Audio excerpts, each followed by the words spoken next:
This is January 7th, 2017, Saturday.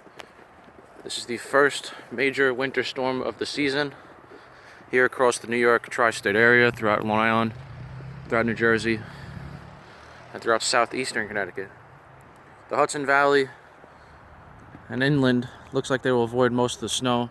We're expecting about 4 to 8 inches of snow across the area over here.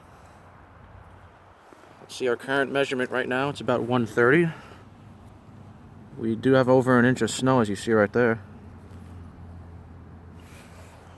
So an inch or two of snow already. The roads are very icy. Please exercise caution. The weather will be better tomorrow. It's going to be cold. And watch out for refreezing. I'm meteorologist Anthony Sambucci. If you could please follow Anthony Sambucci Weather, that would be great. Happy New Year, everyone. Exercise caution traveling in the snow today. It's going to be cold tomorrow, windy. Another cold day Monday, but then we'll warm up to the 40s and 50s next week.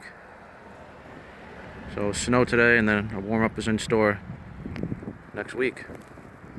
This is January 2017 weather update. January 7th, Saturday, 2017 weather update by meteorologist Anthony Sambucci. Enjoy the snow, everyone. Enjoy the weather. Happy 2017.